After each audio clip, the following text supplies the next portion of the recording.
C'est quoi pour vous le bien-être? Quelle définition vous en donnerez?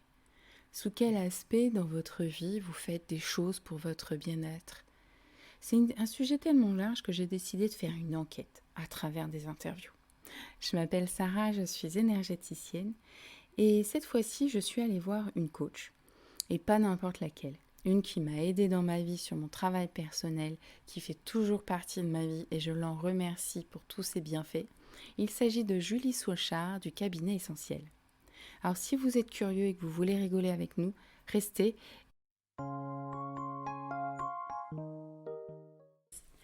Bonjour à tous, nous voici pour la deuxième session d'une temps d'une rencontre. Donc cette fois-ci, j'ai une nouvelle invitée qui s'appelle Julie. Elle va vous parler d'elle-même, ce sera mieux. Donc du coup, vas-y Julie, présente-toi et surtout, quelle est ton activité professionnelle? Alors déjà, merci Sarah de m'inviter. Je suis très heureuse que je suis ta plus grande fan, hein, il faut le dire. Euh, alors donc moi c'est Julie Souchard, je suis coach professionnelle, je suis aussi praticienne self coaching. Donc en fait moi mon activité c'est d'accompagner les femmes RH, les personnes hypersensibles à prendre confiance en elles. Donc là, ça fait 2 ans, un peu plus de 2 ans maintenant que je suis dans mon activité. Et avant, j'ai travaillé pendant plus de 15 ans dans les ressources humaines, justement. Voilà. Oui, un domaine que tu connais bien et c'est pour ça que tu peux accompagner les gens. Voilà. Donc mon émission, elle est en règle générale, elle est sur le bien-être. Donc c'est pour ça que je trouvais que ta pratique était dans le thème, en tout cas nous donner un aperçu. Du coup, voilà, la grande question. Pour toi, pourrais-tu me donner une définition de ce qu'est le bien-être? Et je vais vouloir ton point de vue professionnel, mais aussi personnel. Ah, bah, de toute façon, j'aurais beaucoup de difficultés à te donner juste mon point de vue professionnel, parce que de toute façon, mon point de vue professionnel sera mon point de vue aussi personnel. J'ai envie de commencer par un truc très simple. Souvent, le bien-être, c'est se sentir bien. Bon, quand on a dit ça, on n'a pas dit grand-chose. Après, c'est une notion qui est pour moi assez complexe, dans le sens où elle fait appel à plein de dimensions. On peut dire multidimensionnelle ou holistique. Pour moi, le bien-être, ça va être le bien-être. Déjà, on peut commencer par le bien-être physique, hein, au niveau de son corps, de son énergie. Ça va être aussi le bien-être mental, émotionnel. Et puis, on peut même aller jusqu'au bien-être spirituel, hein. Alors spirituel, pour moi, c'est vraiment la relation à soi, hein. Après, chacun a sa propre définition, mais moi, c'est un petit peu la mienne, donc c'est assez global. J'accentuerai là-dessus qu'en effet, le spirituel, c'est avant tout ça et pas de l'ésotérique. Oui. Et donc oui, donc voilà, pour moi, c'est vraiment complètement holistique, lié à pas mal de dimensions. Et après, en même temps, toutes ces dimensions sont complètement liées les unes aux autres. Voilà. Ouais. On ne peut pas scinder les choses. Non. C'est-à-dire qu'on ne peut pas dire, bah tiens, pour que j'aille mieux, je vais m'occuper que de mon mental, ou bah tiens, je vais soigner mes émotions. Et en fait, on est obligé finalement à chaque fois de faire appel à toutes ces dimensions-là. Et puis, alors je reviendrai peut-être là-dessus, hein, par rapport à toutes ces dimensions et le lien aussi qu'il y a entre elles. Et puis aussi, je pense que ce qui est important, et c'est marrant parce qu'on en a aussi un peu discuté tout à l'heure, euh, je pense qu'il y a aussi le fait de se sentir bien, c'est aussi accepter quand on ne va pas bien. Ouais. Et c'est aussi accepter, alors si on parle justement du domaine émotionnel, parce que c'est quelque chose qui est assez présent, hein, on veut toujours être dans l'émotion positive, notre Ouais. mental d'ailleurs, on veut être toujours dans l'émotion positive. Et finalement, c'est aussi accepter les émotions négatives, qu'on ne puisse pas avoir d'ailleurs. On ne peut pas avoir d'émotions positives sans avoir d'émotions négatives. Ouais. Hein. Ça, c'est une vision binaire en fait. C'est le problème, c'est bien ou c'est pas mal. Ouais. C'est bien ou c'est mal. Et souvent, on catalogue justement des émotions négatives et en fait, il faut lâcher cette idée que c'est négatif, Ouais. que c'est justifié par exemple de ressentir de la colère quand on nous manque de respect ou que c'est normal de trouver ça triste quand on perd quelqu'un. Mm. Mais on a voulu catégoriser ça justement pour axer sur le côté il faut être en joie, il faut être heureux tout le temps, tout le temps. Mm. Tout le temps apaisé, zen. Ouais. Je ne vois pas de quoi tu parles. Complètement sereine. Et ouais, et d'ailleurs, souvent, d'ailleurs, la grande souffrance, finalement, elle est plus liée au fait de résister. Là, on est dans la résistance, justement, face à nos émotions négatives. Que finalement, une fois qu'on a une émotion négative et qu'on l'accepte, alors je dis pas que c'est chouette, hein, c'est génial et tout, mais ça va, en fait. C'est complètement gérable. Et comme tu viens de le dire, les exemples que tu as donnés, c'est complètement ça. C'est qu'à un moment donné, c'est même, j'ai envie de dire, c'est même utile. Hein. Enfin, heureusement qu'on a des émotions négatives parce que ça nous donne plein de messages, justement, sur ce qui est pas OK pour nous, ce qui l'est, etc. Et d'ailleurs, enfin, faut que je fasse attention au temps, mais tu vois, la colère, par exemple, je trouve que c'est une émotion qui est souvent très mal acceptée. Hein. On culpabilise un petit peu d'être en colère. C'est une émotion qui n'a pas bonne presse, je trouve, la colère. Tout à fait. Et pourtant, je crois que c'est une émotion qui est super utile parce que c'est souvent ce qui va nous pousser à prendre des décisions finalement assez alignées avec nous-mêmes, en fait. Donc voilà, comme quoi, voilà, même les émotions, entre guillemets, qui sont pas forcément bien vues, et ben elles sont utiles. Ouais. Et après, je vais juste rajouter un dernier truc, un dernier point par rapport au... je suis trop longue. Au fait que toutes ces dimensions, elles sont liées les unes aux autres. Quelques exemples. Déjà, on peut parler, on parle des émotions, mais par exemple, nos émotions, déjà, elles sont générées par nos pensées. Donc, il y a un vrai lien entre notre mental et les émotions qu'on ressent. Donc nos pensées, elles sont liées à notre vécu, à nos blessures, etc. Donc, c'est pas la réalité, c'est pas la vérité, mais c'est des choses qu'on construit. Et elles vont donc générer nos émotions, donc les émotions qu'on va ressentir où dans notre corps. Oui, voilà. Exact. Et puis, ça va jouer aussi sur notre énergie. Je pense que vous l'avez tous vécu, à un moment donné, quand on a justement ressenti des émotions négatives de façon intense. Je sais pas, ça va être de la tristesse, de la colère, du stress, de la peur. En général, après, on se sent très fatigué. Oui. Voilà, donc tout est lié. Oui. Voilà. Oui, c'est vrai. Mais du coup, c'est vrai qu'on pourrait en parler pendant des heures, mais c'est pas pour rien qu'à un moment donné, je vais aborder plusieurs points de vue sur ce bien-être, parce que justement, on peut essayer de, selon l'abord que vous voulez, que ce soit purement physique, purement mental, émotionnel. Et tout est une histoire des outils, en fait, de comment on peut atteindre le bien-être. L'idéal, tu sais, le yogiste parfait. non, mais rechercher un peu ce bien, se sentir bien, avec ton point de vue, on va dire, pro, dans le sens, on est professionnel, on est dans la gérance, les RH ont toute une équipe derrière eux.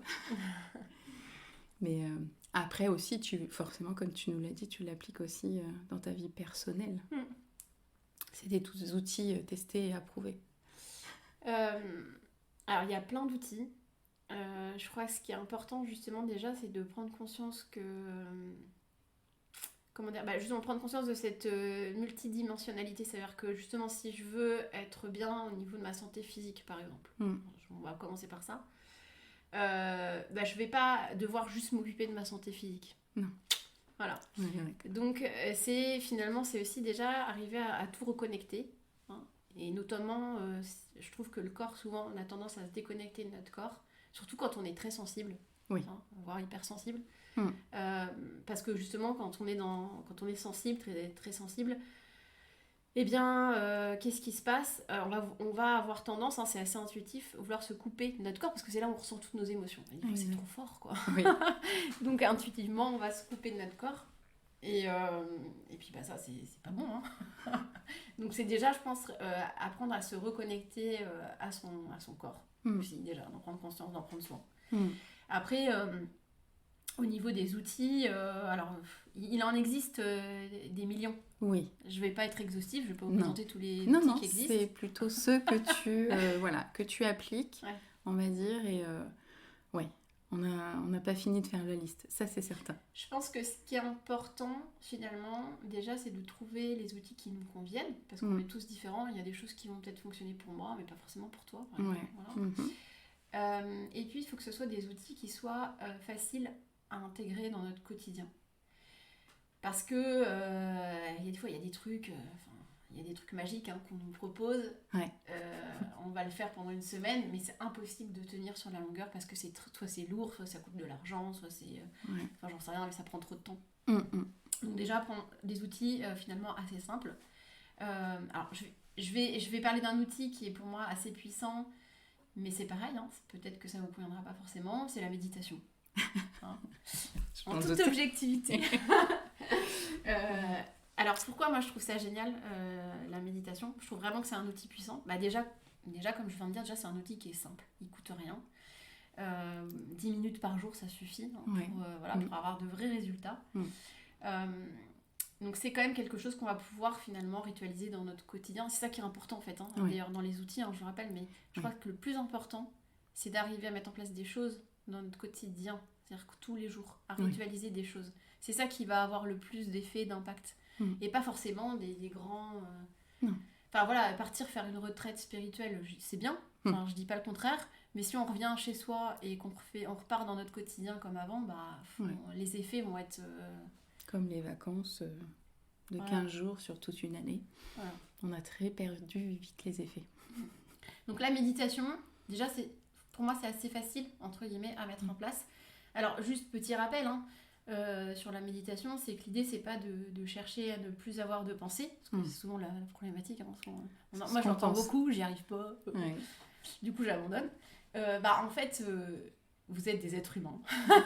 Il n'est pas possible de ne plus penser. Donc déjà, il faut oublier cet objectif-là qui est inatteignable. L'idée c'est justement c'est de prendre conscience qu'on a des pensées. Et c'est tout en fait. Une fois qu'on en a pris conscience, on essaie de revenir à la voix, à notre respiration, à notre corps. Et c'est ok, c'est tout l'intérêt de l'exercice. C'est tout. À ce que tu penses, je préciserais, c'est une méditation guidée dans le sens justement il y a une voix qui te guide, pas celle où tu t'assois et où tu fais rien. Après tu peux après c'est pareil, c'est un haut niveau ça. C'est en fonction de chacun. Moi j'avoue que c'est compliqué pour moi, mais il y en a qui vont vraiment se concentrer sur leur respiration, qui vont avoir des pensées et puis qui vont revenir à leur respiration. Ça c'est la pleine conscience. Après pourquoi pas.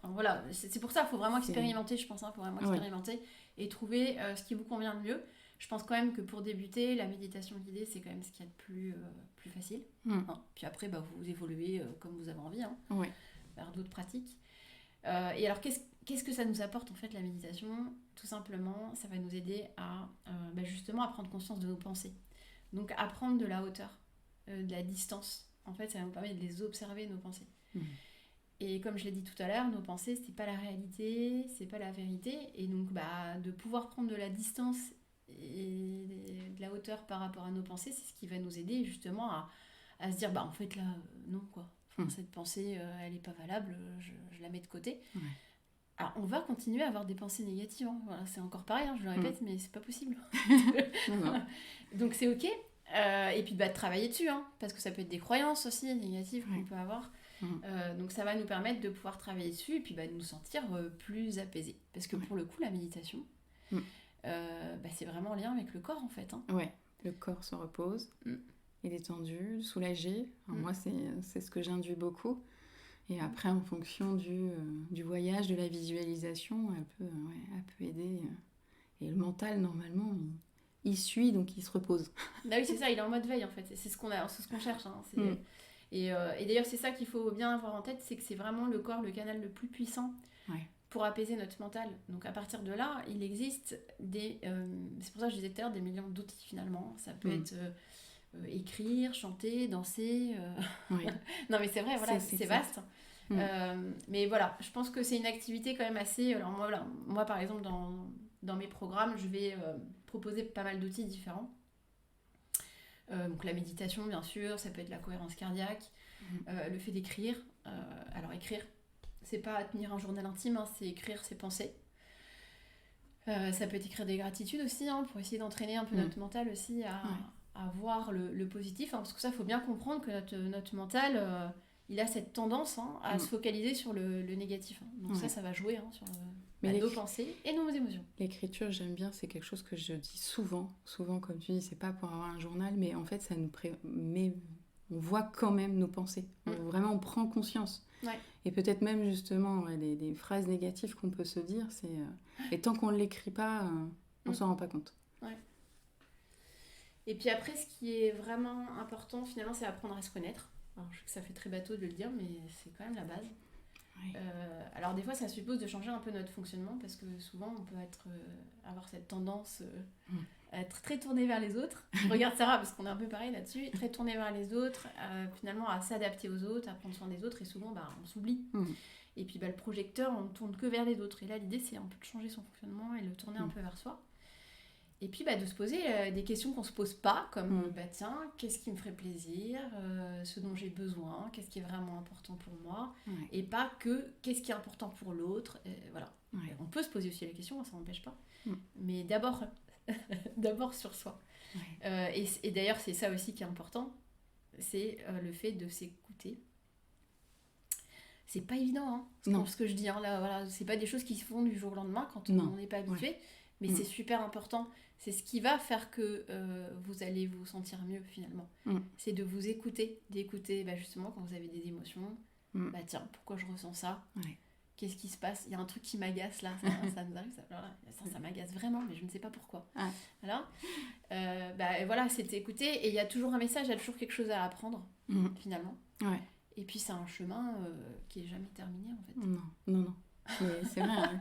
Souvent il y a des personnes qui sont toujours à mettre les autres en avant. Ils disent qu'ils sont bien en aidant les autres, mais en fait c'est du déni de soi. C'est prendre conscience de ça, c'est une grosse marche, je trouve. Parce que souvent ils disent non, mais moi c'est pas grave. Bon, je parle bien sûr par expérience. Hein. Oui, je peux.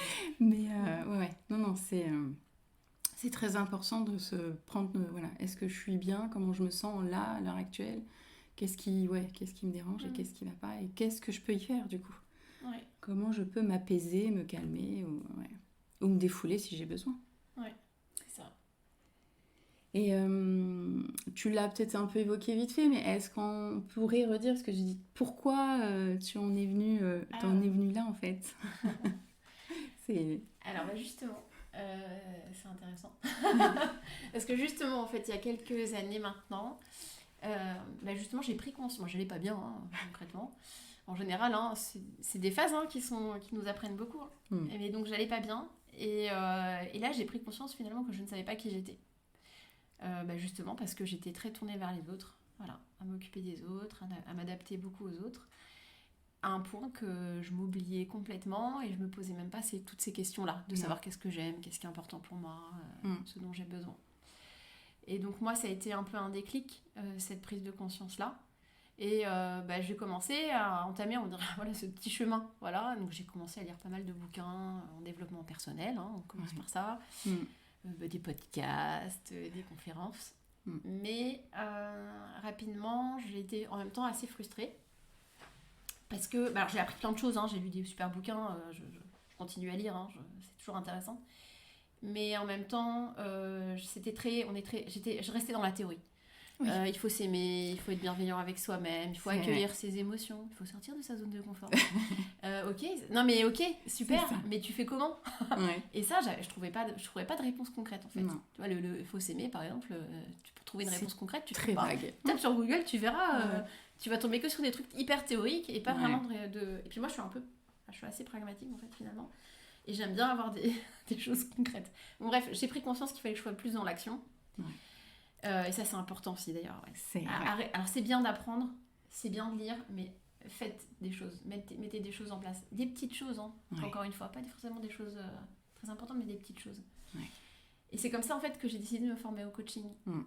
Donc à la base, c'était pas du tout pour devenir coach. À ce moment-là. C'était pour moi.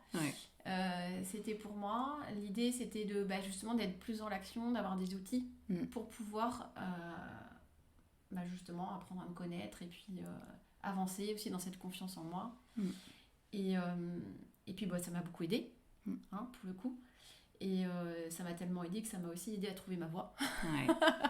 Donc là, je vais faire court, je vais pas tout vous raconter toute l'histoire, mais oui, c'est ce qui m'a permis à un moment donné de me dire, en fait, c'est exactement ça. Si, il y a une petite anecdote quand même qui est intéressante pour revenir justement au côté multidimensionnel finalement. C'est ce qui m'a fait prendre conscience que c'était ma voie, c'est l'énergie justement. Et parce que justement, suite à cette formation, j'ai commencé à accompagner des managers dans ma boîte à l'époque. Alors c'était ponctuel, c'était en plus de mes missions. Et en fait, en le faisant, en sortant des séances, à chaque fois, je me sentais mais reboostée, pleine d'énergie et tout. Et je me dis, waouh, je ressens pas du tout ça dans mon job. C'est pas normal en fait. Ça, c'est important. Tu soulignes un point super important. Et c'est ça qui m'a fait dire, ah ben en fait, voilà. Et donc voilà, après j'ai dû quand même lever quelques freins. Voilà, ça n'a pas été si simple, mais j'ai fini par quitter mon job et me lancer coach. Et puis j'ai fait une autre formation en salle coaching, donc ça veut dire coaching de l'âme, donc c'est vraiment du coaching spirituel. Ça c'est pareil, ça c'était une super expérience.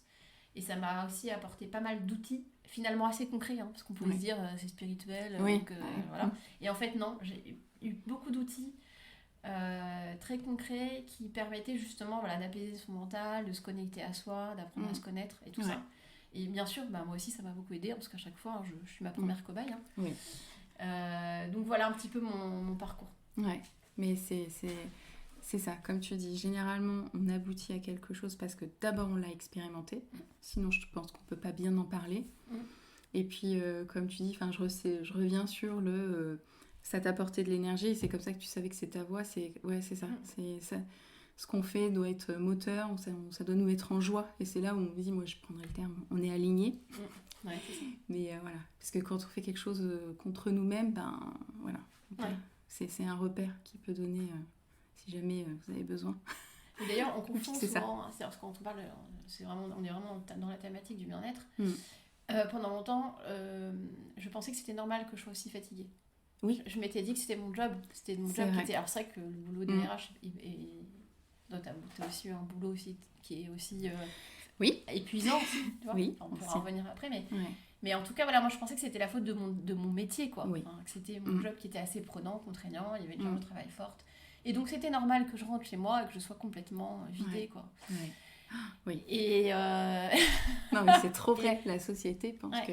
Et en fait, non, quoi. C'est pas normal, quoi. Si vous êtes fatigué tous les soirs, fatigué quand vous vous levez le matin, c'est pas normal, en fait.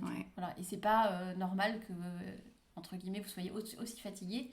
Et c'est pas, entre guillemets, la faute de votre boulot en lui-même. Non. C'est peut-être que vous n'êtes pas à votre place, quoi. Ouais, là tu vas fort, mais c'est trop vrai. C'est vrai. Non, mais on faut le dire, mais c'est vrai, c'est totalement ça. Parce qu'on le ressentirait, nous, même si on fait notre travail à l'heure actuelle qu'on aime, il y a de temps en temps où on n'est pas aligné avec ce qu'on a, et bizarrement, on a un coup de fatigue. Et là, je me dis toujours, qu'est-ce que je viens de faire qui est contre moi ? C'est ça. Et c'est très parlant, en effet. Mais tout à fait. Et voilà, moi je pense qu'on va s'arrêter là. Je pense qu'on a dit beaucoup de choses et en tout cas j'espère que ça vous aura amené à réfléchir sur votre vie et surtout sur vous-même, sur votre bien-être. J'aurai d'autres interviews, je ne vous dis pas d'avance qui j'interviewerai, j'aime bien garder la surprise. En tout cas, comme je dirais toujours, à très bientôt et en toute sérénité. Et oui, voilà, le deuxième épisode terminé. Je vous remercie beaucoup pour votre écoute et j'espère que vous aurez rigolé aussi avec nous. Toutes les infos seront dans le descriptif, les comptes Instagram ou autres de Julie Souchard du cabinet Essentiel et de moi-même. Et on se dit à très bientôt pour de nouveaux épisodes. Le temps d'une rencontre, c'est quoi pour toi le bien-être ?